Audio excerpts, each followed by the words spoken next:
hoje nós vamos abordar Mateus capítulo de número 24, tá bom? Que é um texto bem conhecido de todos nós e um texto muito polêmico, tá bom? Vai ter aí várias divergências em algumas interpretações, mas nós procuramos ter uma interpretação, ok? Mais concisa com o texto, separando ele de forma cronológica e tentando explicar, tá bom? Tudo aquilo que Jesus quis anunciar em Mateus no capítulo de número 24, tá bom? Anderson Teixeira, bem-vindo, Deus abençoe sua vida, tá bom? Gente, vamos ler o texto? Pega aí a Bíblia de vocês, Mateus no capítulo de número 24, vamos para a palavra de Deus, vamos? Eu queria, se alguém pudesse aí, tá, pegar os textos que eu estou comentando aqui e copiar e jogar aqui nos comentários, porque tem gente que está longe da Bíblia, ou talvez esteja no serviço, tem gente que não parou de trabalhar, né, nesse período, ou tem pessoas aí voltando no carro, assistindo no seu meio de transporte. Então, à medida que eu for falando dos textos, tá bom, vocês vão jogando aí. Quem puder fazer, estiver de uma forma que não saia da live, tá? Me ajude aí, alguém puder jogar aí esses versículos à medida que nós fomos falando aqui e meditando. A princípio nós vamos ler Mateus capítulo 24, do versículo 1, tá bom? Nós vamos ler aqui até o versículo de número 3, tá? Deixa eu fazer aqui, dizer para vocês qual é a versão da Bíblia que eu vou usar aqui, porque tem muita gente que pergunta, pastor, qual é a versão da Bíblia que o senhor está usando? Eu vou usar hoje o lançamento, tá? É a Bíblia Peshitta, tá bom? A Bíblia Peshitta. O que é essa Bíblia Peshitta? Ela é uma tradução de um dos manuscritos mais antigos do Novo Testamento, tá? Ela foi tirada diretamente do aramaico, tá bom? E eu quero compartilhar aqui para vocês, ó, Peshitta, tá bom? Olha aí. Se você puder comprar essa versão, você pode comprar, que ela é muito boa, tá bom? Uma versão muito boa, é da BV Books, tá bom? Então a gente vai meditando e vamos comentando esses textos, tá? E tirando algumas conclusões dos textos que nós vamos ler essa noite. Mateus 24, olha aí, obrigado, Diego. O Diego colocou aqui já o texto, tá bom? E a gente vai comentando aí, vai estudando juntos. Vamos ler. Mateus 24, versículo 1, eu vou ler até o versículo 3. Diz assim: Ao sair Jesus do templo para ir embora, aproximaram-se seus discípulos para lhe mostrar o edifício do templo. Mas ele lhe disse: Eis aqui, vós estáis vendo tudo isso? Em verdade vos digo, não ficará aqui pedra sobre pedra que não seja derribada. Versículo de número 3. Havendo-se sentado Jesus no Monte das Oliveiras, aproximaram-se os seus discípulos para lhe dizer em privado: Diga-nos, dizendo os discípulos, quando acontecerá isto? Olha só, a primeira pergunta desse texto é: quando acontecerão essas coisas? A Almeida vai dizer isso, aqui na minha versão que eu tenho em mãos, diga-nos quando acontecerá isso. Isso o quê? A destruição, né, do templo, ok? Do templo. Vamos lá. Qual sinal haverá da tua vinda? Segunda pergunta. Qual a terceira pergunta aqui? E do fim do mundo? Então vamos lá. 3 perguntas que vai desencadear o sermão escatológico de Jesus em Mateus no capítulo 24. Primeira pergunta, quando acontecerá isto? Isto o quê? Não ficará aqui pedra sobre pedra que não seja derribada. Segunda pergunta, qual será o sinal da tua vinda? A segunda pergunta é, qual sinal haverá da tua vinda, ó Senhor? E a terceira pergunta é, e do fim do mundo? Então, o sermão escatológico de Jesus aborda essas três perguntas dos discípulos. Vou repetir ela para ficar bem claro. Quando acontecerá isso? Qual o sinal da tua vinda e do fim do mundo? Então temos aí 3 perguntas que os discípulos fazem que vai desencadear esse texto. Então vamos lá. Quando Jesus ele mostra a estrutura, tá vendo tudo isso aqui? Não ficará aqui pedra sobre pedra que não seja derribada. Essa profecia que vai responder à pergunta dos discípulos, quando acontecerá isso? Eu tenho uma notícia para você. Isso se cumpriu literalmente, tá?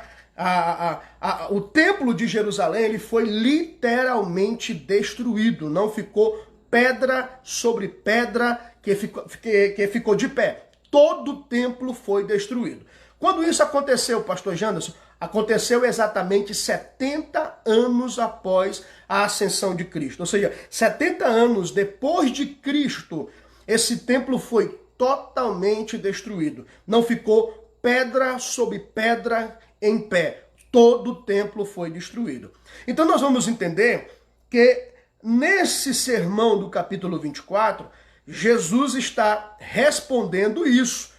Algumas dessas profecias são apontadas para 70 depois de Cristo. Quer uma notícia boa? Se cumpriu o que Jesus profetizou sobre a destruição do templo em 70 depois de Cristo, isso é uma garantia que as outras profecias desse texto, elas vão se cumprir literalmente. Maranata, ora vem Senhor Jesus. Ele vem, vai se cumprir exatamente como Jesus falou, ok? Aí ele vai desencadear aqui o sermão dos princípios das dores. Ou seja, que vai responder qual sinal será da tua vinda. Antes disso, algumas coisas importantes eu queria passar para você sobre essa, não ficar aqui pedra sobre pedra que não fosse derribado. Então vamos lá, cumpriu quando? 70 depois de Cristo. Beleza? Quando se cumpriu o templo destruído? 70 depois de Cristo. Vamos lá, eu vou usar aqui, irmãos, alguns comentários de um historiador, que ele foi contemporâneo desse 70 depois de Cristo, tá? Que é o historiador judeu, o Flávio Joséfo, tá? Ele vai comentar um pouquinho sobre o que aconteceu nesse período. Hoje tem água, né? Disseram, rapaz, ninguém leva água pro pastor, hoje tem água. Não é corona, tá? Vamos lá. Um comentário aqui do Flávio Joséfo. Lá em Lucas capítulo 21, versículo 11, diz que haveria muitos sinais nos céus. E essa profecia, ela foi realmente, literalmente, também cumprida em 70 depois de Cristo. Flávio Joséfo diz assim, ó, que um cometa que tinha uma forma de uma espada apareceu apontada para Jerusalém durante um ano inteiro. Olha lá em Lucas 21, no versículo 11, que vai dizer que haveria sinais nos céus, e isso aconteceu na época de 70 depois de Cristo. Outra coisa interessante é que, antes de começar a guerra, o povo se reuniu no dia 8 de abril para a festa da Páscoa. E lá, mais ou menos 8 horas da noite, de 8 para 9 horas da noite, viu-se uma grande luz tão forte ao redor do altar no templo, que esse teria pensado que era dia, mas não era dia. Isso se cumpriu também, este sinal de uma luz no céu em 70 depois de Cristo. Outra informação que temos é que durante essa mesma festa, uma vaca, quando ela foi sacrificada, antes dela morrer, ela deu à luz a um cordeiro no pátio do templo. Tá? Isso aqui é informação histórica, isso aconteceu em 70 depois de Cristo. Outra coisa interessante é que pelas 18 horas da tarde, a porta do templo, que estava lá do lado oriente, diz o historiador, de bronze, e era tão pesada que precisava de 20 homens para abrir aquele templo, aquela porta do templo, na realidade, ela trancada, ela abriu-se sozinha. Foram sinais e acontecimentos que ocorreram em 70 depois de Cristo, quando o templo foi destruído. Isso aqui foi antes um pouco do templo ser destruído. Outro sinal que ocorreu nesse período é que antes do nascer do sol, viram-se em todas as regiões, isso aqui um historiador, que nem cristão é, tá? Estou falando aqui de Flávio Joséfo, que nem cristão é, mas que reconhece que Cristo foi alguém historicamente verdadeiro, que ele veio à Terra. Ele vai dizer que antes do nascer do sol, os homens tinham visões de carruagens de fogo voando sobre Jerusalém. Tá? Isso em 70 depois de Cristo. Outra informação que temos aqui é que quando chegou o dia de Pentecostes, nessa época, os sacerdotes estavam no interior do templo de noite para dividir ali, né, o serviço divino, e ouviram ruídos de uma voz que repetiu várias vezes: saiam daqui, corram daqui. Ou seja, aqui foi dias antes do templo ser destruído.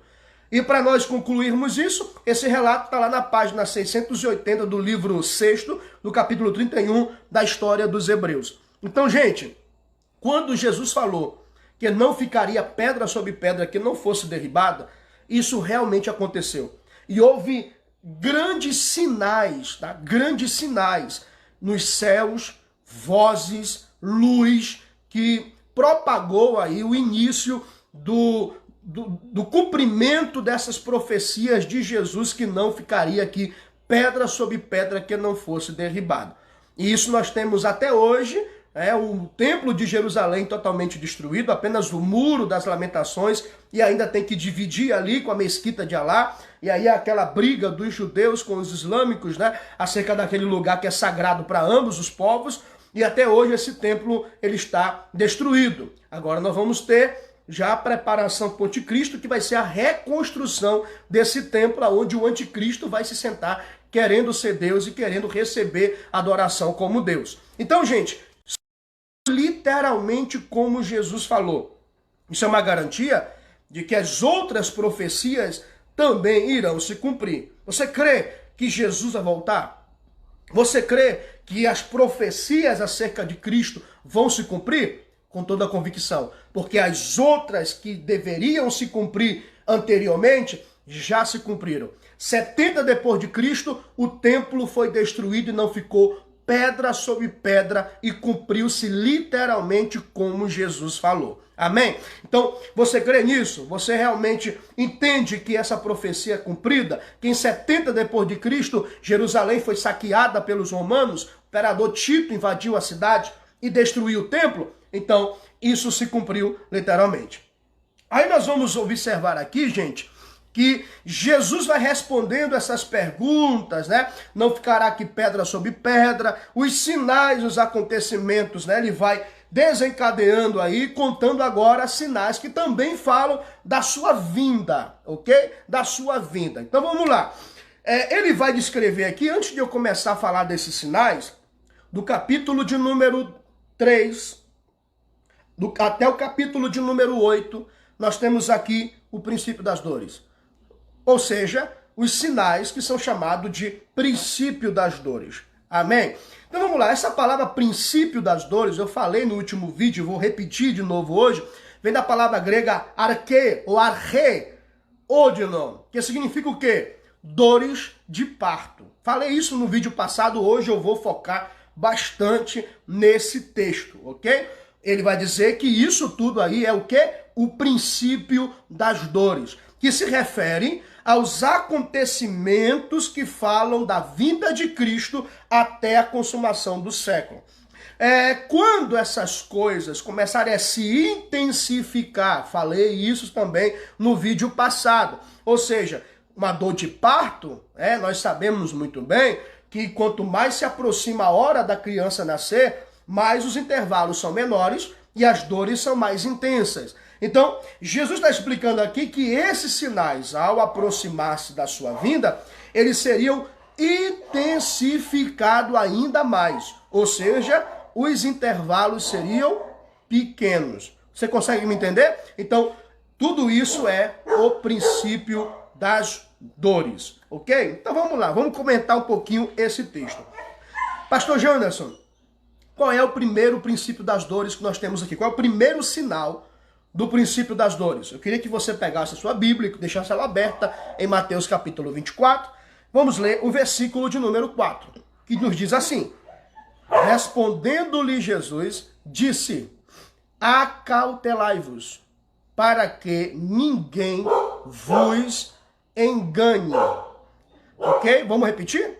O cachorro está latindo aqui, desculpa, mas vamos lá. Acautelai-vos, para que ninguém vos engane. Vou ler os 5 também. Porque virão muitos em meu nome, dizendo: eu sou ungido. A versão aqui da Peixida vai dizer: eu sou ungido. Outra versão vai dizer: eu sou Cristo. Esse termo aqui, eu sou ungido, é reivindicar, tá, a unção que é de Cristo. Cristo é o único que é o Hamashia, ou ungido. Aquele que tem as 3 unções. Ele é rei, ele é sacerdote e ele é profeta. Então viriam muitos em nome de Cristo, dizendo: eu sou ungido. E enganarão a muitos. Ok? Então vamos lá. O primeiro sinal, obrigado aí, Diego, pelo auxílio, está colocando os textos aqui ao lado, tá? E quem não tem a Bíblia aí perto, acompanha a leitura dos textos que o Diego está colocando aqui, tá bom? Nos comentários. Então vamos lá. O primeiro sinal que Jesus nos deixa é: acautelai-vos que ninguém vos engane. Sabe por que Jesus falou isso? Porque claramente nos últimos dias o engano seria algo assustador no meio do seio da igreja. Cristo deixa claro aqui que nos últimos dias muitos falsos profetas se levantariam, ok? Ele deixa aqui bem claro que nos últimos dias haveria muito engano. E quanto mais se aproximasse o dia da volta de Jesus, mais intenso seria o engano do falso evangelho. Pessoas se auto-intitulando ungidos, querendo glória para si, querendo a submissão das pessoas acima do que as escrituras orientam a realmente ser. Então, há um engano no meio do seio da igreja, no Brasil e no mundo, porque esse movimento do engano não é só brasileiro, no mundo todo há um falso evangelho sendo pregado, e principalmente nas mídias seculares, aonde os pregadores não propagam Cristo, não falam de Cristo, não falam do Evangelho, mas se autopromovem, querem o aplauso dos homens. Esse falso Evangelho, ele seria aumentado com mais intensidade nos últimos dias. Então, é interessante que, quando Cristo vai dizer acautelai, ele está dizendo assim, ó, cuidado, se precavenham, cuidado para que vocês não sejam presas fáceis. Então Cristo está orientando o quê? Cuidado, porque antes da minha vinda, muitos serão enganados. E é incrível que o texto sagrado deixa bem claro algumas orientações que devemos ter contra esses falsos profetas. Então vamos lá. Primeira coisa, pastor Janderson, com esse aumento do engano, com esse aumento do falso evangelho, o que eu preciso fazer para me precaver desses falsos profetas? Então vamos lá. Nós precisamos entender, gente, primeira coisa, que nem todo espírito provém de Deus. Você que está me assistindo aqui agora, nem todo bababá, BBB, bibibi é do Espírito de Deus. Beleza? Então cuidado. Nem todo profeta que vem profetizando, sapateando, rodopiando, é o Espírito de Deus. Tá? Haverá engano, o aumento do engano nesses últimos dias. Então, você precisa ter cuidado para não se levar por qualquer vento de doutrina e qualquer tipo de revelação. Eu abro aqui a sua mente e os seus olhos de declarar para você que muitos que dizem assim, diz o Senhor, não é Deus que está falando. Crentes que vivem atrás de profecia nas redes sociais é presa fácil para esses falsos profetas. Em vez de você correr atrás de revelação e live, em vez de você correr atrás de campanha de revelação, era para você abrir sua Bíblia. Era para você ir para casa, abrir as Escrituras e entender o que é o Evangelho. Então, cuidado, porque nos últimos dias haveriam e haverá um aumento de falsos profetas nesse século. Então, a minha preocupação é em alertar todos vocês, estamos há 56 pessoas aqui online comigo, de que nem todo espírito provém de Deus. Quer ver? Ai, pastor, eu não posso julgar, Você deve. Ai, pastor, eu não posso julgar ninguém. Você deve julgar os espíritos. Quer ver? Pega a sua Bíblia aí comigo e abra ela em 1 João, no capítulo 4, no versículo 1. Vamos lá. Primeira epístola de São João, capítulo 4, versículo 1. Vamos ler esse texto? Vamos lá? Então, esse engano, você precisa sim julgar os espíritos. Você não pode aceitar qualquer coisa. Você não pode aceitar qualquer tipo de revelação. Você não pode aceitar qualquer tipo de profeta. Você precisa julgar e ver se realmente é Deus que está falando. Então vamos lá. 1 João, no capítulo 4, no versículo 11. No versículo 1, perdão. 4, versículo 1 de 1 João. Acharam aí? Vamos ler? Olha o que diz o texto.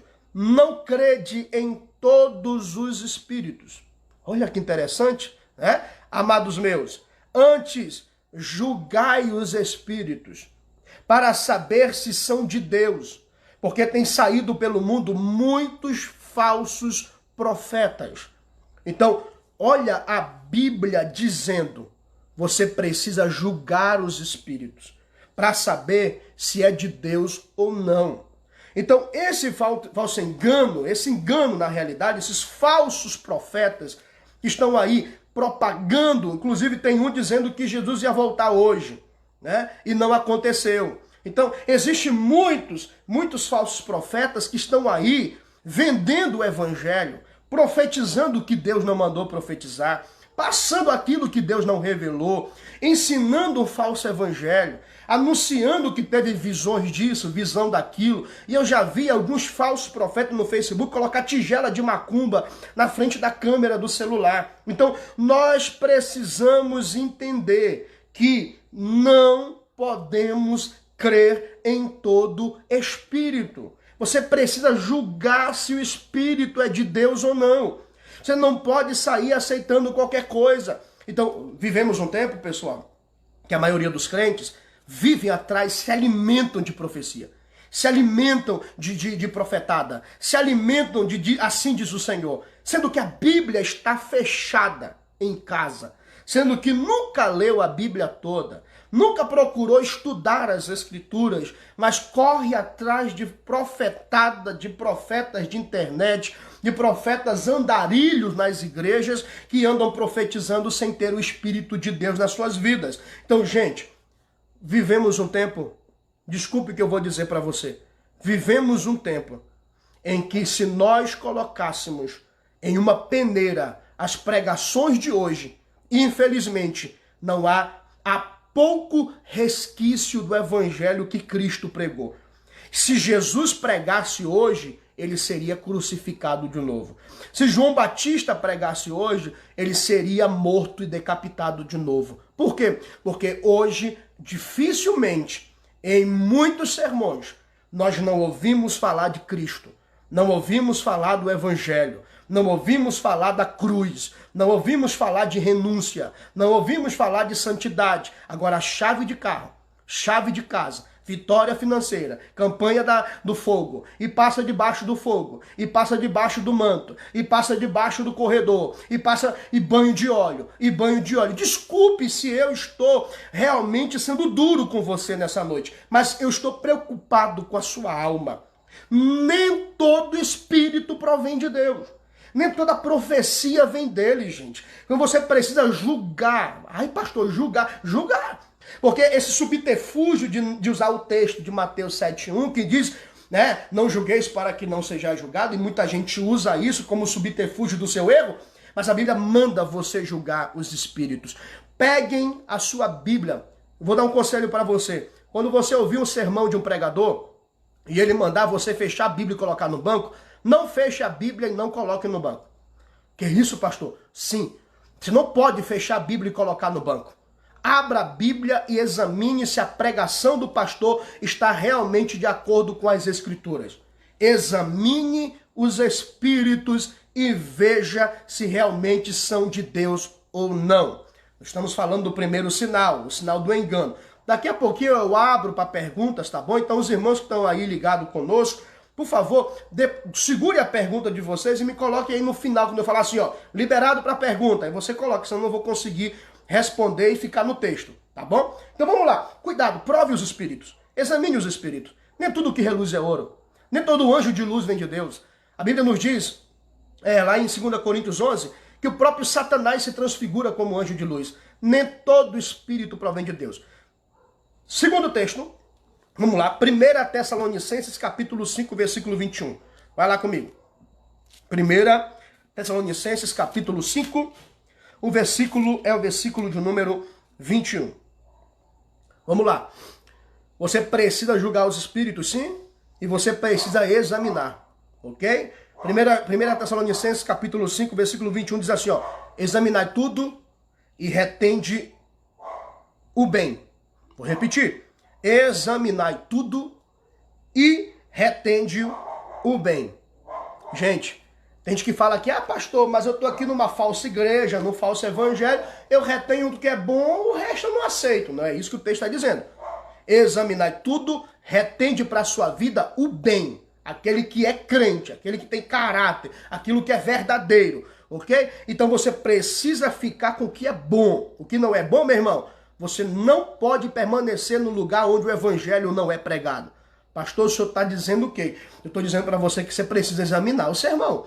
Você precisa examinar os espíritos. Gente, eu recebo muitas ligações de pessoas para me pregar em vigílias aqui em Manaus. E realmente, sinceramente, abrindo meu coração aqui para vocês, meus amigos, 61 pessoas aqui online comigo, eu sinceramente fico muito triste quando eu saio de algumas vigílias em Manaus. Tem um monte de pastor aqui comigo agora, tem um monte de líderes de vigílias aqui agora comigo, e realmente tem vigília que eu saio extremamente triste. Por quê, pastor Janderson? Porque é um roda-roda, é um batuque do pandeiro que vai dar vitória, é um pababá, BBB, e gente rodando a noite toda, quando vai dar 4 horas da manhã, vamos ouvir a palavra, metade da igreja vai embora, a outra metade fica dormindo, e quando alguns requisitos vão tomar sopa lá fora. Por quê? Porque vivemos um tempo de oba-oba. Então, examinai o que é bom. Examinai tudo. Você não pode ser aqueles cachorrinhos de carro que só vive assim, ó. Você não pode ser assim. Você precisa examinar os sermões que você tem escutado. Você tem que examinar o tipo de pregação que você tem ouvido. Por quê, pastor Janderson? Porque nem todo espírito provém de Deus. Dentro daquilo que realmente, aparentemente é glorioso, é Deus que está ali de fato. Eu não posso deduzir que uma igreja é verdadeira pelos movimentos que tem nela. Eu devo examinar se a igreja é verdadeira quando eu comparo ela com as Escrituras. Você está me ouvindo o que eu estou lhe dizendo? Você está percebendo o texto que nós estamos meditando? E outra coisa, igreja lotada não é sinal de que Deus está ali. Tá? Porque nós temos essa ânsia de deduzir que o que está dando certo é Deus. E nem sempre. Entenda que o Espírito Santo leva Jesus para o deserto e enquanto isso o diabo coloca Jesus no pináculo do templo. Então enquanto o Espírito leva Jesus para o deserto, o diabo está colocando Jesus no topo. Então é exatamente isso que está acontecendo em muitos lugares. Nem sempre igreja lotada significa que Deus está aprovando. Ok? Beleza? Examinai tudo. Parem de aceitar qualquer coisa. Examine tudo. Prove tudo para ver se realmente é de Deus. Ok? Terceiro texto para a gente entender sobre esse engano. 1 Coríntios capítulo 14, versículo 29. Olha lá. Primeira carta de Paulo aos Coríntios. 1 Coríntios capítulo de número 14, versículo de número 29. Vamos lá? Vamos ler? Primeira carta de Paulo aos Coríntios, capítulo de número 14, versículo de número 29. Olha o que diz, olha o que diz. Quanto aos profetas, falem 2 ou 3, e os demais julguem. Que coisa interessante, Que coisa importante é. Falem 1 ou 2 profetas e os outros julguem. Você não pode aceitar qualquer coisa. Por quê? Porque muitos falsos profetas têm se levantado nesse período e têm enganado muitos. Então, gente, vivemos esse tempo tão complicado, tão difícil, que muitos falsos profetas com igrejas abarrotadas de gente que está preocupada em receber a sua vitória. Um dia eu estive em um culto e eu passei a meditar na pregação e a mensagem era de conquista. E nessa mensagem de conquista, 30 pessoas aceitaram a Jesus após a pregação. Eu fiquei pensando, 30 pessoas aceitaram a Jesus, sendo que em nenhum momento o pregador falou de Jesus. Como alguém pode aceitar a Cristo sem ouvir falar dele? Na realidade, eles aceitaram a vitória que foi pregada. Eles queriam a prosperidade da conquista que foi pregada. Eles não entregaram sua vida a Jesus. Não houve regeneração. Não houve o nascer de novo, porque a palavra regeneração significa nascer de novo. Não houve confronto de pecado. Não houve ali uma conversão genuína. Houve ali uma busca pela palavra de conquista. Então, infelizmente, vivemos um tempo onde o evangelho bíblico está escasso nos sermões que nós temos escutado neste século. Uma coisa interessante, gente.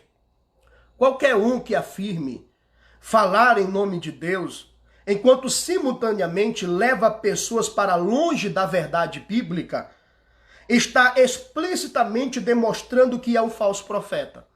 Mesmo que esta pessoa faça chover milagres, ela sem dúvida é um falso profeta. Então vamos parar aqui para a gente entender? Vamos lá, vamos ouvir algo aqui importante. Se alguém te leva para longe da verdade bíblica, esse alguém é um falso profeta. Mesmo que aconteça milagres. Gente, o que nós temos ouvido aí, de gente caçador de demônio, caçador de doença, não sei o que mais lá, de que aqui é de se assustar. O que nós temos contemplado nesse século são... Pastor, o senhor é pentecostal? Eu sou. Você crê, pastor, na continuidade dos dons? Eu creio.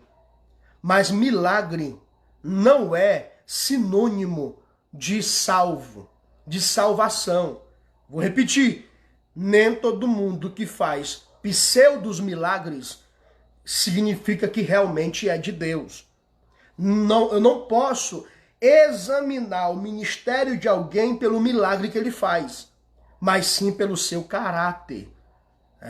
Eu estou sendo profeta de Deus aqui para a sua vida, estou falando sobre esse princípio das dores, eu estou começando a falar do princípio dentro da nossa casa, dentro da igreja, porque existem sinais externos e sinais internos, tá? E eu não posso deduzir que alguém é homem de Deus pelos milagres que ele faz, e eu vou te mostrar isso na Bíblia, tá? Porque em Deuteronômio capítulo 13, no versículo 1 ao versículo 5, vai dizer: se tal profeta falar assim diz o Senhor, e dizer aquilo que é contra os mandamentos do Senhor, esse é um falso profeta. Ok? Então, mesmo que alguém faça chover milagres, se a sua vida não condiz com o evangelho, ele é um falso profeta. Ok? Doa quem doer, aceite quem não aceitar, mas ainda que paralítico ande, se não há vida comprometida com o evangelho, essa pessoa é um falso profeta. Vamos ler os textos? Eu vou deixar uma notícia para você. Crentes que valorizam e supervalorizam milagres são presas fáceis para o anticristo. Tá? Que essas pessoas que não têm caráter, que vão sofrer a ira de Deus na terra, elas são presas fáceis na mão do anticristo. Por quê? Porque a Bíblia diz que o anticristo vem com sinais de milagres. Vamos ler o texto? Segunda carta de Paulo aos Tessalonicenses, capítulo 2, versículo 9. Vamos lá.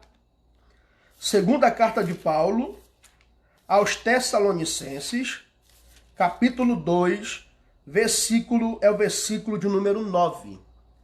Amém? Vamos lá. Vamos lá.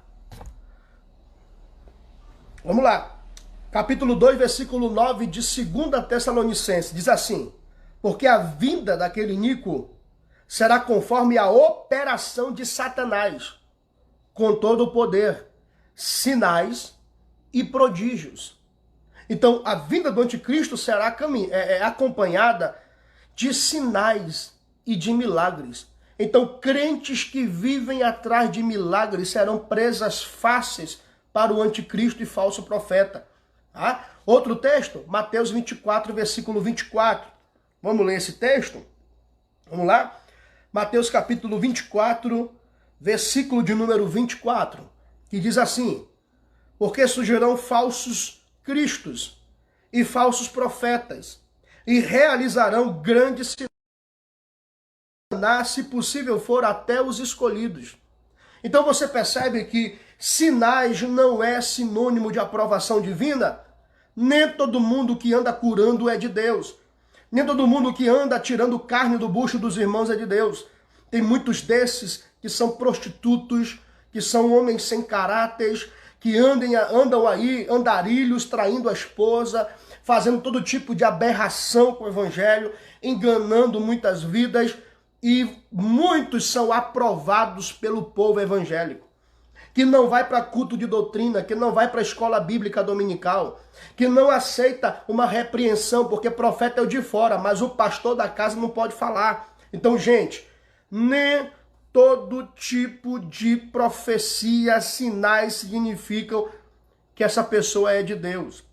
Eu vou lhe provar na Escritura que nem maravilhas, que é nascer perna onde não tem perna, nascer olho onde não tem olho, se a pessoa fizer isso, nem isso significa que ela é salva. Vamos ler Mateus capítulo 7, vou ler do versículo 21 e o 22. Vai lá comigo. Mateus capítulo 7, versículo 21 e o versículo de número 22. Vamos lá. Olha o que diz. Nem todo aquele que diz Senhor, Senhor, entrará no reino dos céus, senão aquele que faz a vontade do meu Pai que está nos céus. Muitos me dirão naquele dia, Senhor, Senhor, não profetizamos em teu nome? Dom de profecia. Não expulsamos espíritos malignos? Olha, aquele ali é homem de Deus, porque os demônios obedecem. Nem sempre. Não realizamos maravilhas?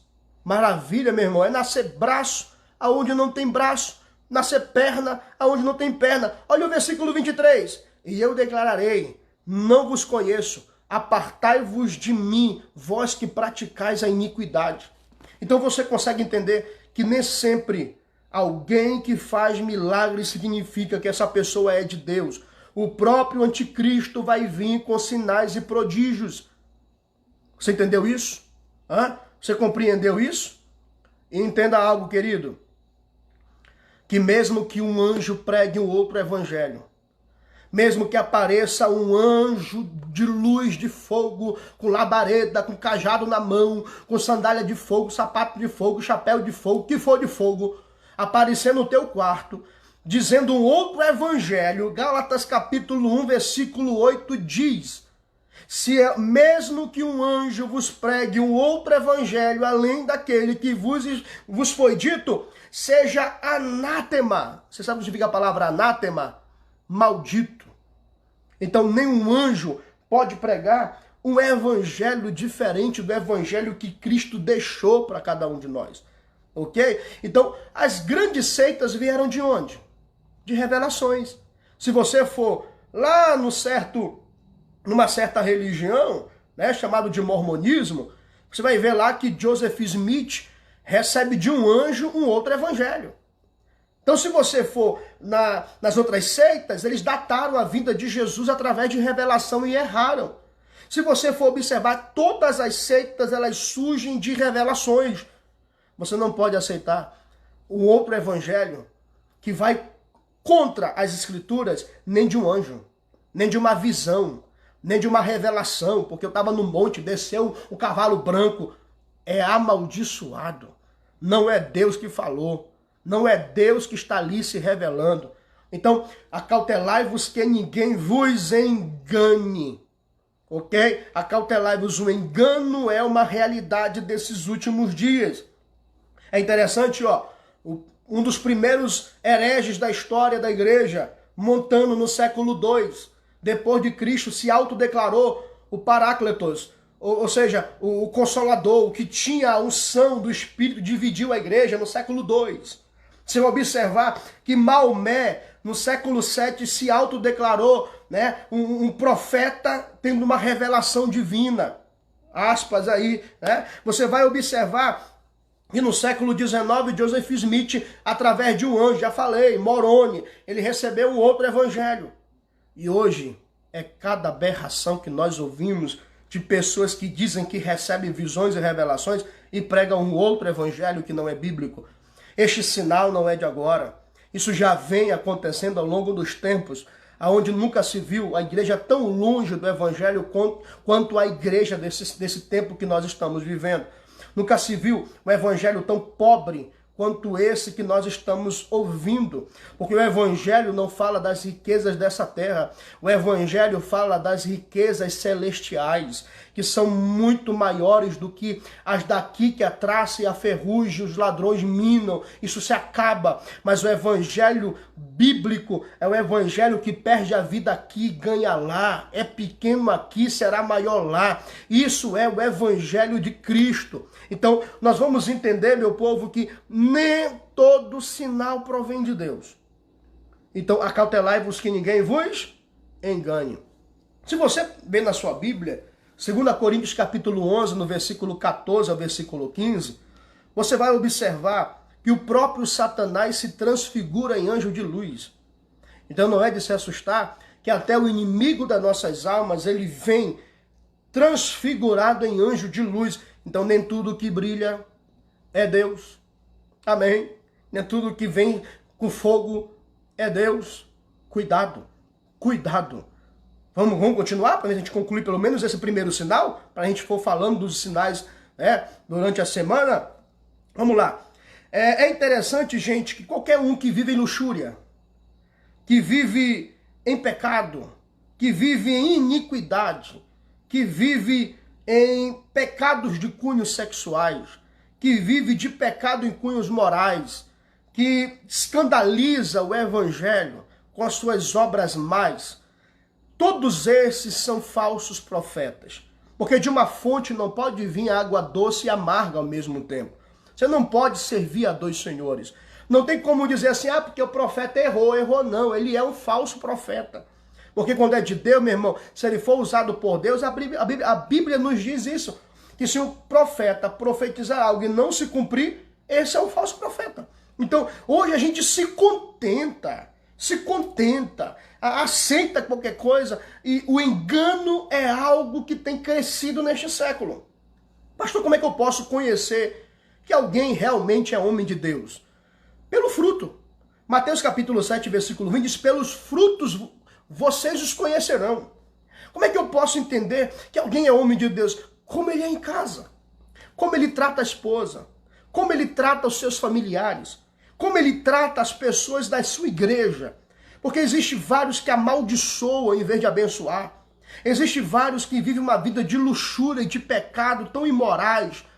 E infelizmente são aplaudidos por muitos. É o fruto que diz se o homem é de Deus ou não. E eu quero abrir os teus olhos.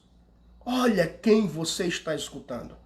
Veja quem é essas pessoas realmente que você deixa colocar a mão na sua cabeça. Que você deixa entrar na sua casa para profetizar. Que você deixa entrar os ensinos desses homens no teu coração. Será que são realmente homens de Deus? E pelo fruto nós vamos conhecer. E o interessante é que em Gálatas capítulo 5, a partir lá do versículo de número 22, onde fala do fruto do Espírito, tá? O texto lá, fruto do Espírito, porque ou você tem todos ou você não tem. Ou você tem fruto ou você não tem. Eu tenho amor, mas pisou no meu pé, eu já vou para carne. Não tem fruto, ok? Então vamos lá, gente. Esses falsos mestres, tá? Esses falsos pseudos apóstolos, esses homens que enganam com o falso evangelho. Isso é antigo. Na época da igreja primitiva, o que mais os apóstolos batiam é sobre isso. Falsos apóstolos, falsos profetas, falsos homens que se dizem cristãos e não são. Pessoas que diziam algo e não viviam. Acautelai-vos que ninguém vos engane. Então deixa eu dizer algo para você, gente. Quem são esses falsos profetas deste tempo? A Bíblia, ela é mais atual do que o jornal de amanhã. Eu queria que você pegasse a sua Bíblia e abrisse ela em 2 Pedro capítulo 2. Vamos lá. Vamos lá. 2 Pedro capítulo 2. Meu assistente aí, Diego, né? Tá me ajudando aí botando os textos. Obrigado, meu amigo. 2 Pedro capítulo de número 2. Vamos ler esse texto? Todo mundo junto aí? Pega aí a sua Bíblia. Vamos lá. Quais características desses falsos profetas? Vamos lá. Vamos lá, gente. Acharam aí? Diz assim.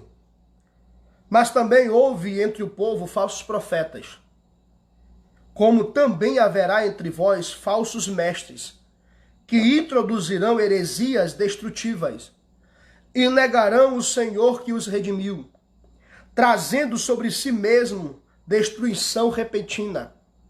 E muitos seguirão a abominação deles, e por causa deles o caminho da verdade será blasfemado. Olha o versículo 3. E por cobiça ou ganância farão negócio de vós com palavras fingidas, cujo juízo não cessa desde o princípio e cuja destruição não dorme. Queridos, me ouça este pequeno servo que Deus está usando para transmitir através dessa live, que há muitos falsos profetas que têm abominações destruidoras, que o caminho do evangelho é blasfemado por conta da luxúria desses homens. E sabe o que é mais forte nisso, queridos? É que eles farão negócio de vós. Nunca se viu algo tão produtivo neste século financeiramente do que abrir uma igreja. E eu sei que você pode falar assim, pastor, mas o senhor também abriu uma igreja. E eu digo para vocês, eu abri realmente para ser diferente.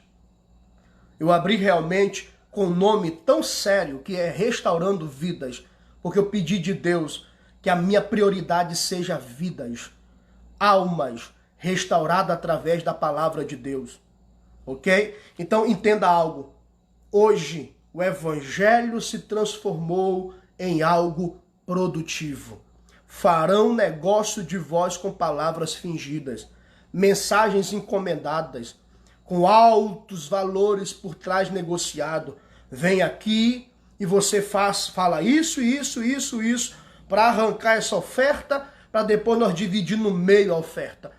Infelizmente, nós vivemos um tempo onde muitos pregadores são caríssimos, 8.000 reais para pregar o evangelho. Onde vivemos um tempo onde o cachê chega ao valor exorbitante de 10.000 reais de alguns pregadores. Infelizmente, cantores que têm cachê milionários para cantar nas igrejas. Você vai observar quanto o evangelho tem se transformado em um negócio, porque vendem as ovelhas como mercado. Tudo por conta de quê? De valores exorbitantes, de valores por trás, com o intuito de levar pessoas cativas, com o foco de enricar à custa das ovelhas que têm. Essas pessoas, elas têm um caminho, uma destruição repentina. Na realidade, são mortos nos seus delitos e pecados. Na realidade, essas pessoas, elas já estão recebendo em si a condenação do seu erro. E muitos desses vão ficar de fora. É a realidade. O eterno Deus é testemunha entre eu e todas essas pessoas que estão nos ouvindo agora. Quem está falando aqui é alguém que treme diante da palavra de Deus. E o meu papel aqui é exatamente alertá-los de que, infelizmente, nos últimos dias, o evangelho tem sido blasfemado por conta desses enganos. Vem comigo aqui para algo interessante. Todos esses são mentirosos. São profetas de meia tigela. Desculpe o que eu estou lhe dizendo. Alguém pode dizer assim, está jogando direto para ninguém. Eu estou ensinando o primeiro ponto da mensagem, que é acautelai-vos que ninguém vos engane. Simplesmente. Vamos entender algo aqui, gente? Abra sua Bíblia comigo na carta de Paulo em 1 Timóteo. Vamos lá. 1 Timóteo, capítulo 4. A partir do versículo 1. 1 Timóteo, capítulo 4, versículo 1. Olha como a Bíblia é atual. Ela é mais atual que o Jornal de Amanhã. Ela é mais atual do que as notícias de amanhã. Olha o que ela diz, 1 Timóteo 4, versículo 1. Vamos ler até o versículo de número 3. Diz assim: mas o Espírito diz claramente que nos últimos tempos, o tempo que nós estamos vivendo, se apostatarão da fé, seguindo os espíritos enganadores e doutrinas de demônios, os quais seduzem com hipocrisia e falam mentiras, porque têm cauterizado a sua própria consciência. São pessoas cauterizadas que mesmo que você chegue e fale, eles não aceitarão a verdade, porque as suas mentes são cauterizadas, eles acham que estão certos, mas não estão. Vamos continuar o texto? Proibindo o casamento, a abstinência de alimentos criados por Deus para o proveito de ação de graça dos que creem e conhecem a verdade. Porque tudo que tem sido criado por Deus é bom e nada se deve rejeitar se é recebido com ação de graça. Então, infelizmente, nós vivemos este tempo onde os falsos e mentirosos, eles têm a mente cauterizada. E sabe o que é interessante no versículo 1 desse texto? É que nos últimos dias, alguns se apostatarão da fé, dando ouvido a doutrinas de demônios, dando ouvido a revelações de demônios. Se você gosta de campanha, mas você não vai para o seu culto de doutrina, você é presa fácil para espíritos enganadores. Se você vive atrás de profeta e não lê a tua Bíblia, você é uma presa fácil desses falsos profetas. Se você aceita qualquer um dizer assim diz o Senhor, você é presa fácil para esses falsos profetas. Muitos estão se apostatando da fé dentro da igreja. São membros de denominações, mas não são igrejas. São frequentadores de igreja, mas não são igreja. Porque a igreja genuína é aquela que guarda a palavra da paciência, e é essa que Deus irá guardar da tribulação que há de vir sobre os quatro cantos da terra. Eu acho lindo é que esse momento desse corona tem desmascarado muitos falsos profetas do nosso século. E tem gente até se doendo quando ouve isso, né? A gente se batendo porque alguém disse isso, mas é realidade. É realidade. Tem desmascarado muita gente que mentiam, que pregavam um falso evangelho. E meu compromisso e a minha dedicação essa noite é de abrir a sua mente. Acautelai-vos que ninguém vos engane. Quem são esses, pastor Janderson? Quem são esses? Esses andam pelo caminho de Caim. Tá? Judas, versículo 11 ao versículo 13. Tá essa relação que eu vou dar para vocês agora. Olha só, quem são esses? Esses andam no caminho de Caim. Eles matam. Não tem valor. Você só presta quando você produz. O homem não tem valor. Eles matam. O que mais? São movidos por ganância. O que mais, pastor? Andam no erro de Balaão. Aceitam propina para profetizar o que o povo quer ouvir. São revoltados como Corá.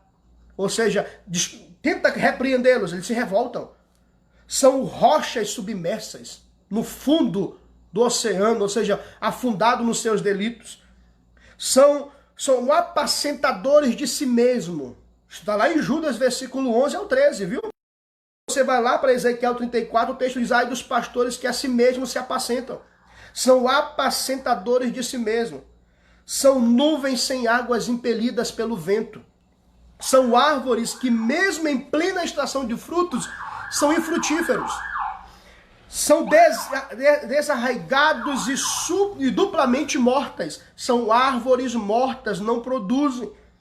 Que espumam suas próprias sujeiras.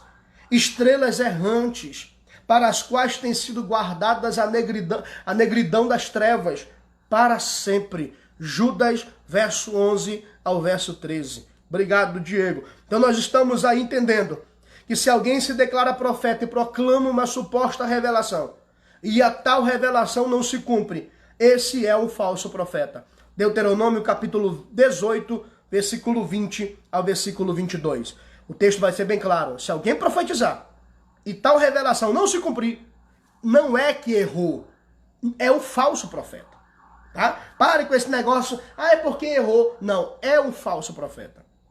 Gente, esse primeiro sinal que nós meditamos aqui agora, e eu vou ler mais uma vez, para a gente começar a abrir aqui para perguntas sobre isso, tá bom? Para a gente começar a meditar um pouco sobre todo esse Mateus 24. Hoje, começando aqui por esses primeiros versículos, versículos 4. Versículo 4 e versículo 5. Versículo 4. Acautelai-vos que ninguém vos engane. Eu vou repetir. Acautelai-vos que ninguém vos engane. Porque muitos virão em meu nome dizendo, eu sou ungido, e enganarão a muitos. E enganarão a muitos. Cuidado. Nesses últimos dias, vivemos um período de grande apostasia. De uma grande propagação de um falso evangelho. Eu nasci no lar evangélico. E eu realmente sinto saudade das pregações antigas que eu tive o privilégio de ouvir. Eu sinto saudade dos sermões tão simples e carregado de sinceridade, de mensagens que não movimentava o corpo, mas balançava os nossos corações. Precisamos entender, gente, vivemos um período de engano. E eu digo para você, cuidado, cuidado. Depois desse corona, veja quem você se alimenta. Depois desse corona, cuidado com aquilo que você tem aceitado. Dos assídios do Senhor, das visões que você crê, daquilo que todo mundo diz e você acredita. Acautelai-vos para que ninguém te engane. Vamos abrir para perguntas sobre esse assunto? As perguntas aqui, gente, por favor, que sejam voltadas a esse cunho do engano. Semana que vem eu vou falar do outro sinal, e a gente vai conversando, tá bom? Sobre esse assunto. Vou abrir para perguntas agora. Beber um pouquinho de água e você vai colocando aí a sua pergunta um por um e a gente vai tentando comentar um pouquinho.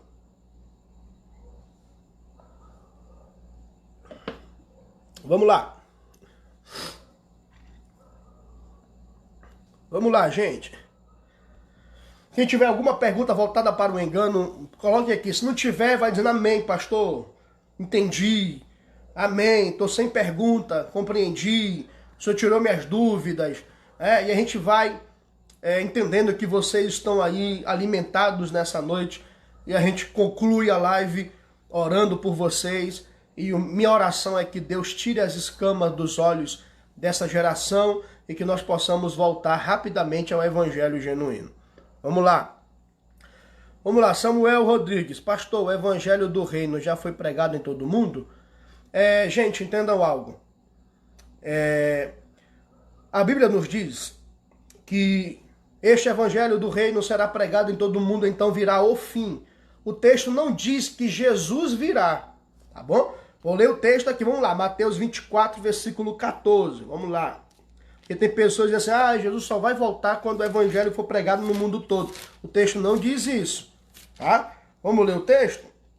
Mateus 24, versículo de número 14. Ó. Então se proclamará este evangelho do reino em todo o mundo, para testemunho de todas as nações. Depois virá o fim.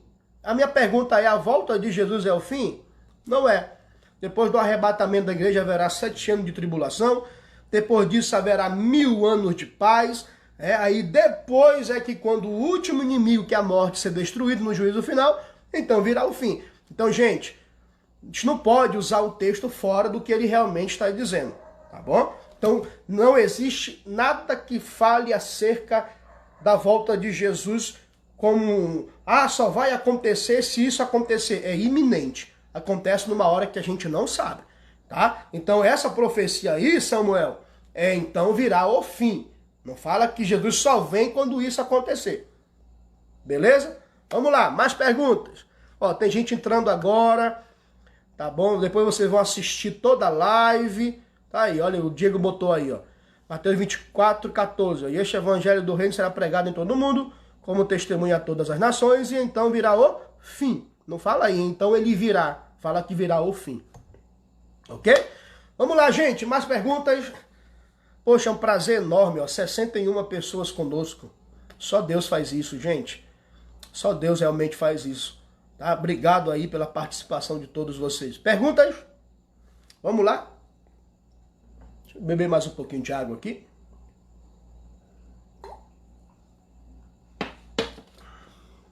Vamos lá? Mais alguém? Vamos lá, gente. Eita, coisa boa é crente, meu irmão. Até uma hora dessa falando de Bíblia, né?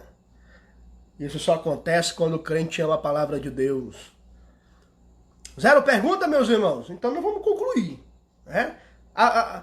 Se eu não fizer amanhã, na sexta-feira eu volto de novo com a live. Vou tentar fazer amanhã, tá bom? Mas se não acontecer, na sexta-feira, sem erro, a gente faz. Vamos lá. Todos os sinais do princípio das dores já aconteceram? Ou ainda falta algum?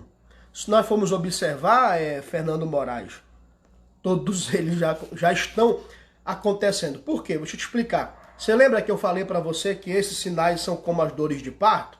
Lembra disso? Então não é questão de todos se cumprir. é quanto mais eles ficarem intensivos e com intervalos menores. Ok? Então, claro que eles já estão acontecendo. Mas aconteciam ali, depois de anos outro, depois de anos outro. Mas agora, os intervalos são mais consequentes, mais curtos. Então é exatamente isso que o texto está nos dizendo. Beleza? Vamos lá, mais pergunta? Pastor, ainda existe profeta ou dom de profecia?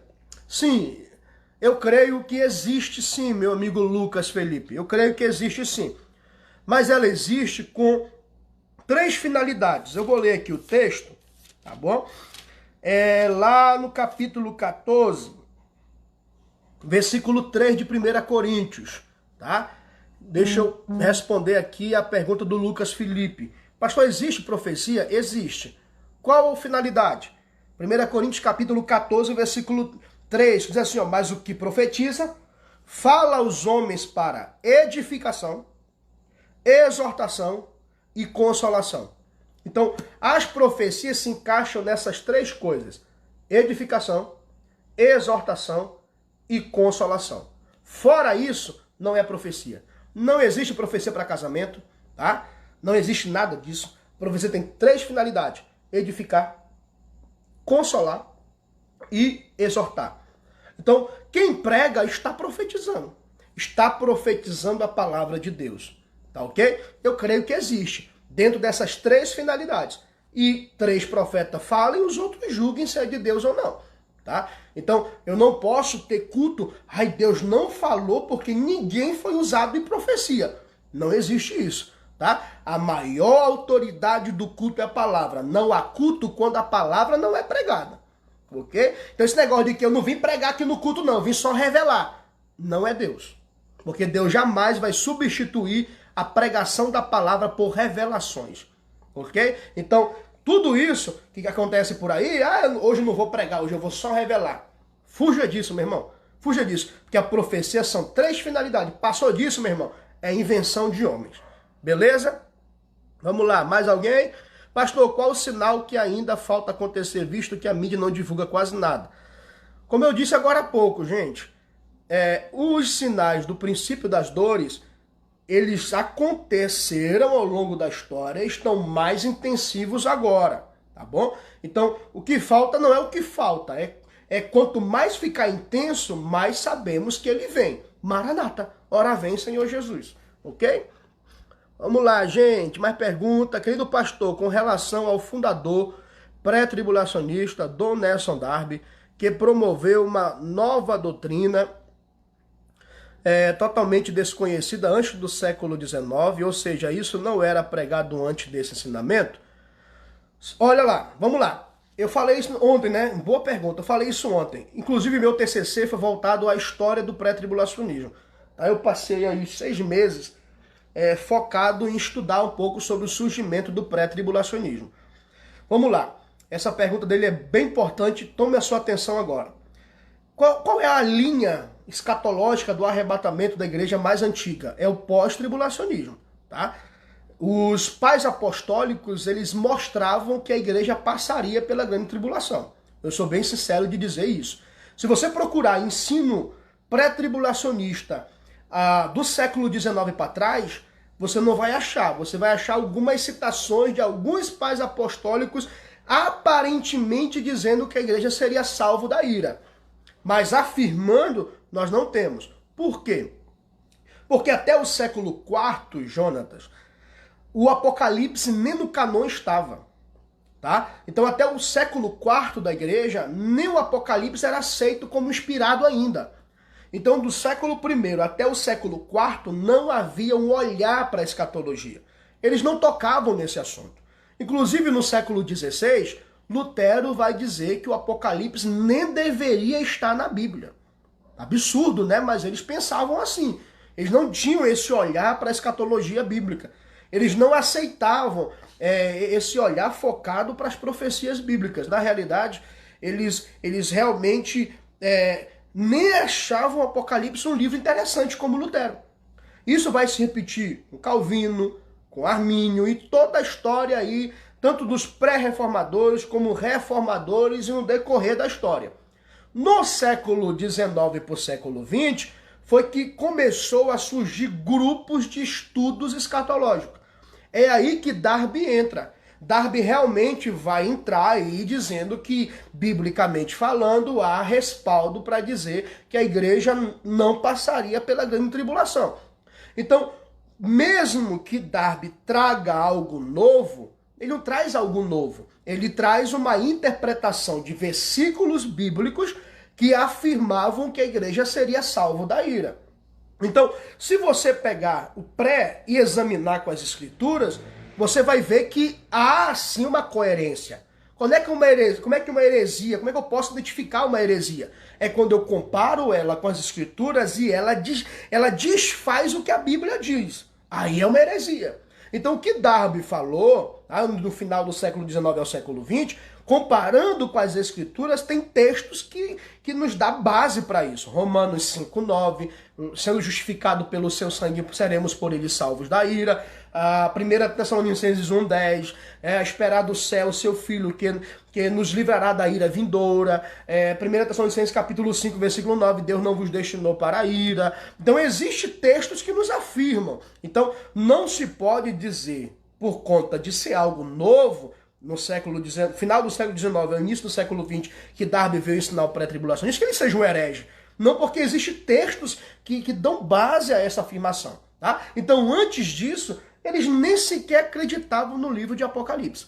Tá ok? Então, isso foi quando a igreja passou a firmar os seus olhos para o Apocalipse e para o arrebatamento da igreja. Antes disso, ninguém tinha esse pensamento e ninguém nunca tinha meditado sobre isso. Veja lá os comentários de Calvino sobre Apocalipse. Ele mesmo vai dizer, é um livro complicado. Veja lá os comentários de Lutero sobre Apocalipse. Não, é um livro que nem na Bíblia deveria estar. Então, realmente, a partir do século XX foi quando a igreja olhou para as profecias e começou a estudar sobre o arrebatamento da igreja.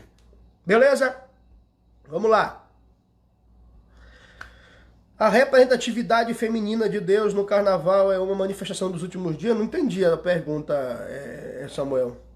A representatividade feminina de Deus no carnaval? Ah, entendi. Sim. Os escarnecedores, tá? A palavra escarnecedores quer dizer zombadores. E nos últimos dias eles zombariam da fé, sim. Tá? Então é cumprimento da profecia, sim. Virão muitos zombadores e escarnecedores de Deus. Vamos lá, Fernando. Não há culto quando a palavra não é pregada. Beleza, Fernando. Obrigado aí pela força. Quem são as pessoas que blasfemam contra o Espírito Santo? São aquelas que atribuem a obra do Espírito Santo a demônios. Tá? São pessoas que têm a mente cauterizada, não se arrependem porque realmente blasfemaram contra o Espírito Santo, não aceitando a sua obra. Então quem negligencia a obra do Espírito Santo jamais será salvo, porque é o Espírito Santo que convence o homem da justiça, do juízo e do pecado. Beleza? Vamos lá, gente. Mais pergunta? Vamos lá. Pastor, ainda está rolando o curso de teologia aí? Sim, ainda estamos de recesso, mas vai voltar e nós vamos continuar as aulas. Está rolando o curso, sim. Pastor, o que virá depois de acontecer o princípio das dores? Aí vem o arrebatamento da igreja e vem a grande tribulação. Tá? Vamos lá. Eram homens que estavam presos em seus próprios ensinamentos e queriam eliminar a examinação do livro da revelação, pois seriam desmascarados. Digamos que realmente é mais ou menos isso. Vamos lá. Mais perguntas, gente? Mais perguntas? Vamos lá. Tô aqui disposto. Já tem quantas horas essa live, hein? Rapaz, tá indo aí para 1h30, né? Vamos lá. Mais alguma pergunta, meu povo? O senhor vai fazer o curso de teologia online? Não. Eu gosto da aula presencial, Fernando. Eu gosto do cara a cara com os alunos, entendeu?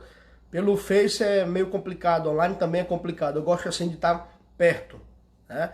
Tá tirando dúvidas pessoalmente. Agora que eu tô começando a fazer as lives, porque eu não fazia.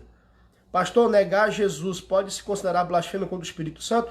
Sim, esses blasfemadores do Espírito Santo, eles nunca vão confessar Jesus. tá? Eles realmente vão negá-lo, porque a mente está cauterizada e o coração endurecido, e como eles blasfemam, o Espírito Santo não convence. Então não há salvação para eles, porque por isso, tá ok? Vamos lá. O que o Senhor acha dos assassinos de demônio, bando de herege? Vamos lá. Em Judas fala sobre os falsos mestres. O Senhor poderia explicar um pouquinho sobre a relação desses falsos mestres e até onde vai a autoridade que Deus deu ao homem? Marisa, né? Marisa, a autoridade do homem vai até onde as escrituras lhe dão. Ok? Vou repetir. A autoridade do homem está subordinada às escrituras. A palavra de Deus está acima de toda autoridade nos céus, né? Toda autoridade na terra, debaixo da terra, porque tudo está subordinado à palavra de Deus. Então, qualquer um que vai contra as escrituras, esse tal não tem autoridade de nada, tá ok? Então, eu devo obedecer quando está debaixo da palavra de Deus. Um pastor com a Bíblia na mão é uma autoridade. O pastor com a Bíblia fechada e falando coisas de sua mente, ele é um instrumento do diabo para matar vidas. É forte isso, mas é a realidade. Tá ok? Até onde? Até onde a Bíblia dá autoridade para ele. E a princípio, ser pastor não é mandar no rebanho. Tá? Existe um meio mais bíblico. Eu vou ler aqui para vocês. 1 Pedro capítulo 5. Vamos lá. 1 Pedro capítulo 5. Vou ler esse texto aqui para nossa irmã Marisa, né? Até onde vai essa autoridade. 1 Pedro capítulo 5, versículo 2. Apacentai o rebanho de Deus que está entre vós, cuidando dele espiritualmente, não por obrigação. Vamos lá, não por obrigação, mas voluntariamente, não por ganância ou lucro ilícito, mas de todo o vosso coração, não como dominadores do rebanho, mas sendo bom exemplo para eles. Então o pastor, ele é o exemplo. Quando ele está com a Bíblia na mão, obedecendo às Escrituras, o rebanho vai segui-lo com muito amor, porque ele é um pastor bíblico. Agora, quando aquilo que o pastor fala é antibíblico, não deve ser obedecido, ok? É duro o discurso, mas é a realidade. E olha que eu sou pastor e eu digo isso para minhas ovelhas, ok? Amém, Diego? Vem fazer o curso com a gente, ok? Vamos lá. Quanto é a aula de teologia? Gente, é só material. Questão do valor do material, porque o livro vem de fora, tá bom? O livro não vem de mim mesmo. Então, mandem para mim no privado depois, tá bom? Eu vou botar meu WhatsApp aqui para vocês. Deixa eu colocar meu zap aqui para vocês. Depois vocês me mandam aí o contato. Mandam um zap para mim pra gente falar sobre o curso, tá? Deixa eu botar aqui o meu telefone, tá bom? Deixa eu só botar aqui para vocês. Vamos lá. Tá? Coloquei aí meu zap aí. Vamos ver aqui. Foi aí meu zap? E Samuel, bota meu telefone aí, Samuel. No comentário aqui não tô conseguindo colocar, não. Tá? Questão do valor do curso é só material. Depois vocês entram no WhatsApp comigo e depois eu vou e acerto com vocês direitinho como é que funciona. Pastor, destrincha mais a fome da palavra. Sim, a gente vai começando, tem a semana toda pra gente fazer isso. Vamos lá, quando ele fala que tudo isso acontece... Vamos lá, o Jonathan de novo aqui. Ó. Quando fala que tudo isso aconteça, ele, Jesus, estava falando que iríamos passar por tudo isso. Igualmente, quando vide essas coisas, saber que está próximo às portas, em verdade eu vos digo que não passará essa geração sem que todas essas coisas aconteçam. Essa palavra aí, ó, não passará essa geração, essa palavra no grego significa também raça, tá bom? Então esse texto poderia... Deixa eu ver aqui a Peshita, como é que ela traduz, ó. Mateus 24, versículo 34. Deixa eu só ver como é que ela traduz aqui, porque essa geração é raça também, ok? É uma palavra que significa também raça. Deixa eu ver aqui como é que ela traduz aqui, ó. Ó, raça, a Peshita fala assim, ó. Em verdade vos digo que esta raça não passará até que tudo isso aconteça. Então, como essa palavra também significa raça, ele está dizendo assim, ó, que o povo de Israel não seria destruído até que tudo isso se cumpra. Então não está falando aí, tá, do arrebatamento da igreja, não. Tá falando de Israel. Beleza? Deixa eu ver mais o que tu botou aqui. Ó, quando virdes essas coisas, sabei que está próximo às portas. Versículo 33, ó, ele está falando da figueira. Ou seja, das profecias aqui, quando tudo isso estiver florescendo, saber que está próximo. Ele não está falando que a gente vai enfrentar isso como igreja, tá bom? Mas essa raça, ele está falando aí do povo de Israel, ok? Quem é a figueira? É Israel, tá ok?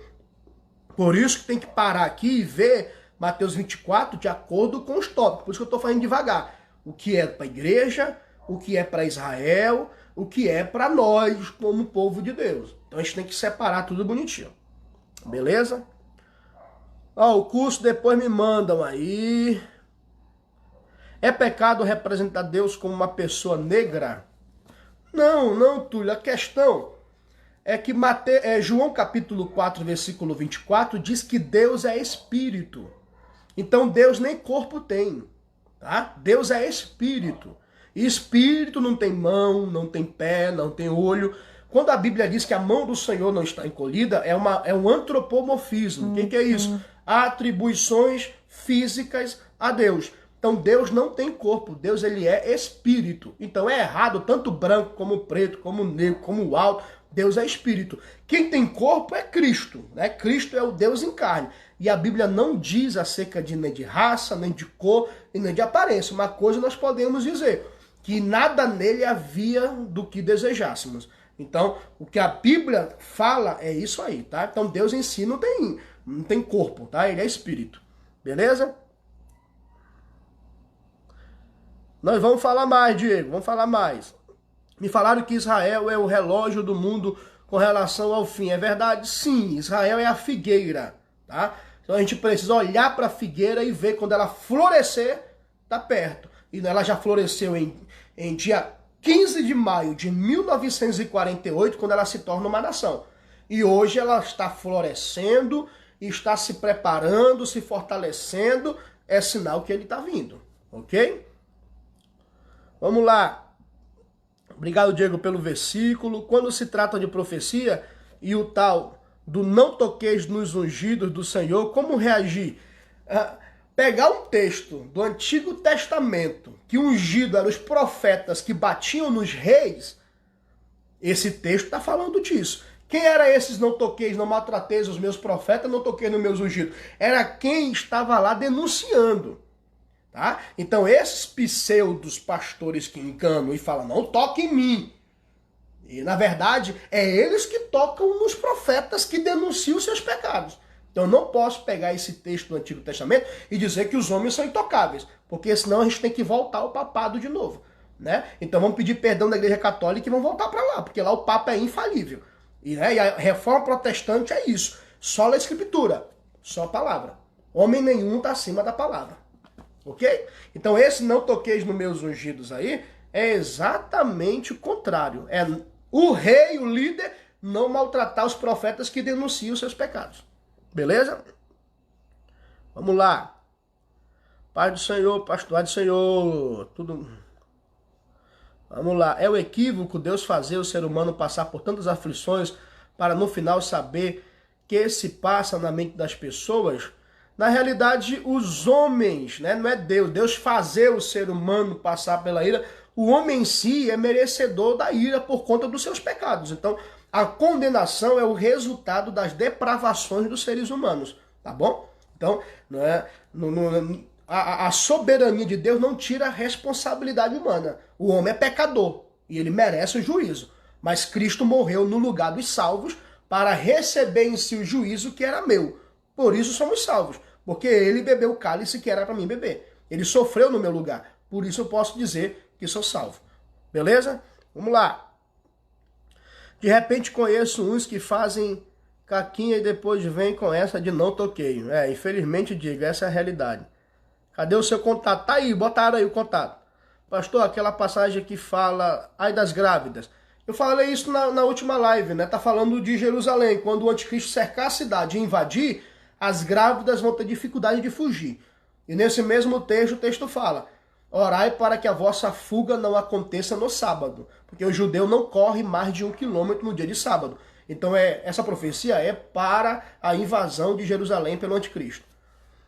Mas vamos focar no engano, gente. Vocês estão mudando aí a pergunta. Vamos lá. Não sou de sua congregação, mas posso fazer teologia, pastor? Claro, não é só para minha igreja, não. É para todos. Inclusive, eu tenho vários irmãos de outras igrejas estudando com a gente lá, tá bom?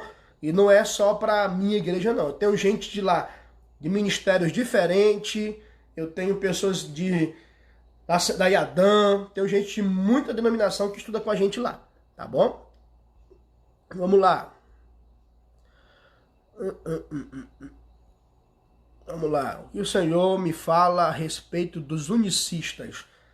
O unicismo é uma das primeiras heresias da história da igreja. Ário foi um dos camaradas que mais falou contra a Trindade, tá bom? Mas eu vou precisar fazer um dia uma live só sobre isso para abordar, tá? E Ário foi condenado como herege, ou seja, por falar contra a Trindade. Então é uma das primeiras heresias da igreja, foi o ato de afirmar que Deus não é Pai, nem Filho, nem Espírito Santo. Ou seja, negar que o Filho é distinto do Pai e o Pai do Filho. É tão interessante que lá no capítulo 8 de João, ele fala assim, ó, a vossa lei diz que o testemunho de duas pessoas é válido.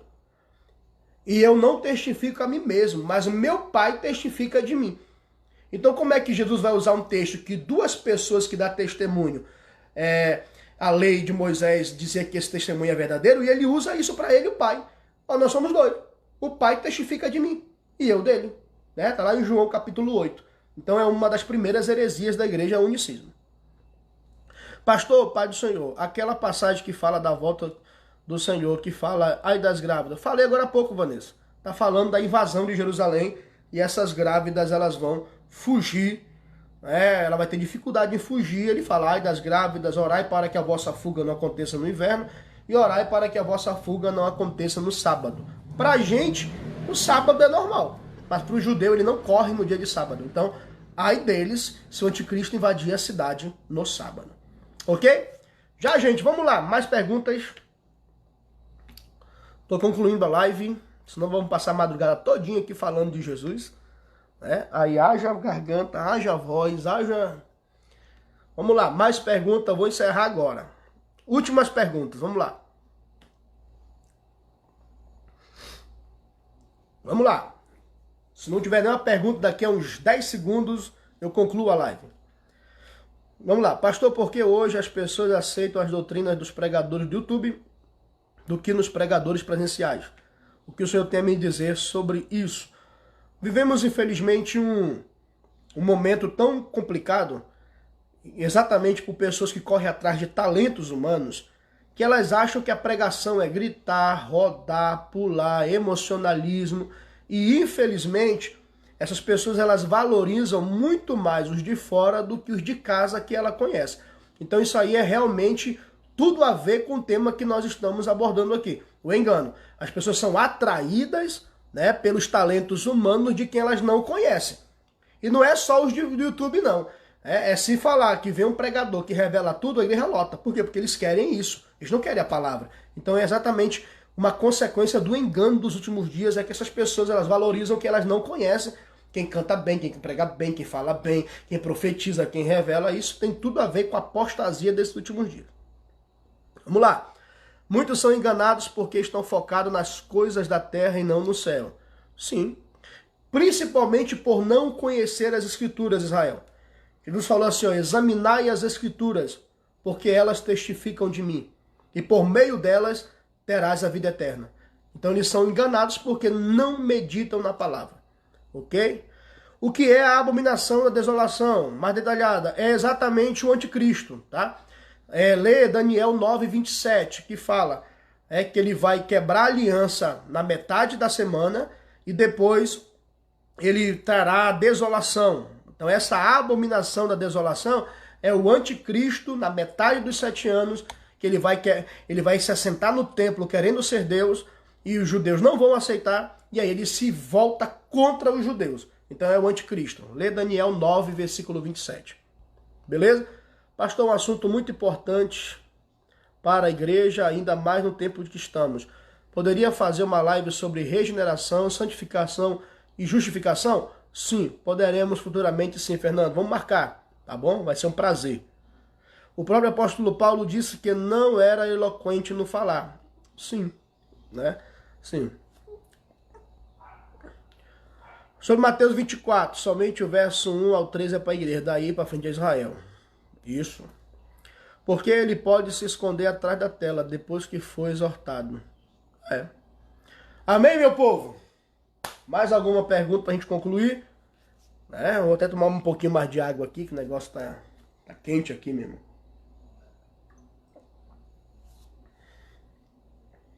Mais alguma pergunta? Vamos lá? Não? Então, pessoal, obrigado. Espero ter ido com vocês. É muito bom esse bate-papo falando da igreja. 27, top. Aqui ele fala aqui, ó. Com muitos fará uma aliança, durará uma semana, e no meio da semana ele dará fim ao sacrifício e à oferta, e numa ala do templo será colocado sacrilégio, terrível, até que chegue sobre ele o fim será decretado, ok? É esse texto mesmo. O Jonathan perguntou assim, pastor, se a igreja vê o anticristo, ela pode até vê-lo, mas ele só vai se revelar como um anticristo quando a igreja for arrebatada. Tá? 2 Tessalonicenses, capítulo 2, a partir do versículo 6, fala que alguém o detém até que seja retirado. Tá bom? Beleza? Então, gente, Deus abençoe a vida de vocês, que essa palavra realmente venha para trazer um despertamento para a sua vida, tá bom? Que vocês realmente possam ser crentes bíblicos como os bereanos, onde em Atos capítulo 17 diz que enquanto Paulo pregava, eles examinavam as escrituras para ver se tudo que Paulo estava pregando era realmente bíblico e que estava nas escrituras. Então, que possamos ser crentes dessa forma, que nesse tempo de engano, Deus possa levantar os homens e mulheres sinceros e verdadeiros, bibliocêntricos, cristocêntricos, aonde Deus seja o centro da pregação e Cristo seja a mais bela frase da nossa pregação. Que possamos sempre concluir o sermão falando de Cristo, porque Ele é o autor e consumador da nossa fé, tá bom? Se pregarmos a palavra anunciando Cristo, as almas realmente serão salvas. Então, que possamos ser João Batista desse século, que um dia foi perguntado se ele era o Cristo, ele disse, não sou. Importa que ele cresça e que eu diminua. Eu batizo com água, mas aquele que vem depois de mim é mais poderoso do que eu. Ele batizará com Espírito Santo e com fogo. Então, João Batista anunciou Cristo e que possamos anunciar Jesus como centro da nossa mensagem. E que nesses últimos dias possamos dizer não aos falsos profetas, que eles não vão se criar nos nossos púlpitos, porque ou prega a Bíblia ou desce deles. Esse é o nosso lema, ok? Que Deus possa levantar você com muita autoridade, com muito poder, pregando o evangelho com sinceridade, tá bom? Isso é o nosso papel como servos do Altíssimo. No demais, eu quero louvar a Deus pela vida de todos vocês. É bom demais nos encontrarmos aqui todas as vezes que a gente vem, vocês estão aqui para nos recepcionar e participar conosco desse momento tão edificante, tá bom? Orem por mim, que eu oro por vocês, e vamos juntos aí anunciar Jesus até que ele venha. Amém? Vamos orar, queridos, uns pelos outros, vamos? Então, aonde você estiver, oremos ao Senhor uns pelos outros. Pai, eu quero louvar o teu nome pelas vidas que estão aqui ligadas comigo nessa live, através das redes sociais. Sabemos, Senhor, que esse momento que nós estamos vivendo é um momento complicado, um momento difícil, mas tudo isso é cumprimento da tua palavra. Queremos, ó Deus, apresentar a vida de cada um que até esse horário ficou conosco aqui nessa live, está aí com a sua família, colocou na televisão, colocou no computador, estão aí ouvindo com a Bíblia aberta, meditando, Senhor, na tua palavra, que tu possa derramar bênçãos sem medidas, Senhor, essa é a minha oração, e que eles possam ser abençoados. Nós repreendemos, Pai, todo mal, toda enfermidade, porque ainda cremos que o Senhor é o Deus que cura. Glorifica o teu nome, Senhor, na vida de cada um dos teus filhos. Essa é a minha oração. de que o Senhor possa levantar profetas da última hora que preguem a tua palavra, que sejam verdadeiros e genuinamente seguidores de Cristo, para que o teu nome, Senhor, seja glorificado e muitas vidas sejam alcançadas pela tua palavra.